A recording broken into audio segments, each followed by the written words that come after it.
আমরা কি এমন রোজা রাখতে তৈরি আছি যেই রোজা আমাকে আল্লাহওয়ালা পরহেজগার মুত্তাকি বানাবে?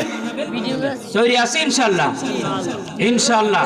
এইভাবে যদি আমরা রোজা রাখি যে সবগুলো ফরজ আমরা আদায় করব, সবগুলো গুনাহ থেকে বেঁচে থাকব, তাহলে ইনশাআল্লাহ আমার জীবনের এই রোজাটা এটা শ্রেষ্ঠ একটা রোজা হবে। এই রোজার মাস বিষয়ে অনেক ফজিলত হাদিস শরীফে এসেছে, একটা দুইটা আপনাদেরকে শোনাচ্ছি। আল্লাহ রাসূল সাল্লাল্লাহু আলাইহি ওয়াসাল্লাম ইরশাদ করেন, মান সামা রমাদানা ঈমানান ওয়া ইহতিসাবা গুফিরা লাহু মা তাকদ্দামা মিন যামবিহি। যে ঈমানের সাথে এবং সওয়াবের আশায় রোজা রাখলো, আল্লাহ তাআলা তার বিগত জীবনের সমস্ত গুনাহ খাতা ক্ষমা করে দিবেন। সুবহানাল্লাহ। ক্ষমার অনেক ব্যবস্থা, অনেক। আমি আপনাদেরকে কিছু শিরোনাম শোনাই, মানে রমজানে আল্লাহ তাআলা শুধু রোজার কিছু ফজিলত, রোজার কিছু মর্যাদা আপনাদেরকে শোনাই। শুধু শিরোনাম শোনাবো, সময় যেহেতু অনেক হয়ে গেছে। একটা হলো রোজার প্রতিদান আল্লাহ নিজে দিবেন। কে দিবেন?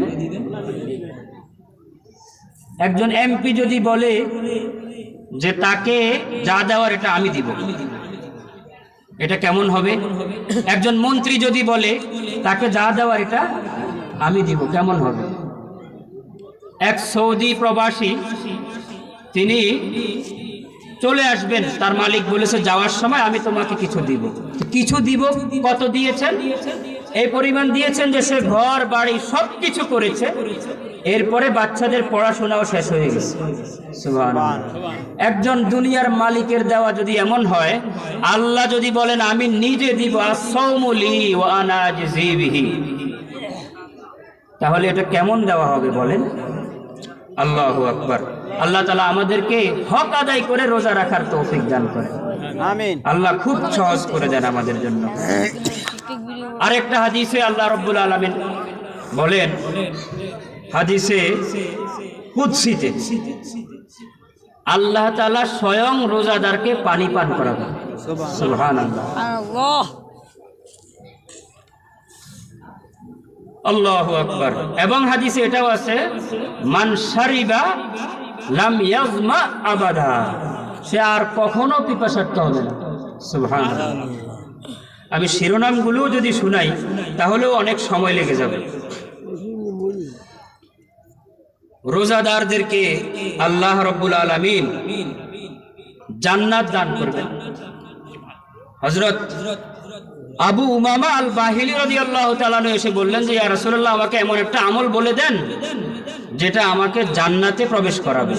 আল্লাহ রাসূল সাল্লাল্লাহু আলাইহি সাল্লাম বললেন তুমি রোজা রাখো, বাস, এটার কোনো বিকল্প নাই। কত মানুষ কত কাজ করে দুনিয়াতে, এমন কোন সেক্টর আছে যে সেক্টরের মানুষ রোজা রাখে না? তাহলে আমি কেন পারবো না? ছাত্র রোজা রাখে এমন আছে না? অফিসার রোজা রাখে এমন আছে না? রিক্সা চালায় রোজা রাখে এমন আছে না? তা আমি কেন পারবো না? কাজ করে বদিল্লা দেয়, সে রোজা রাখে এমন আছে না? তা আমি কেন পারবো না?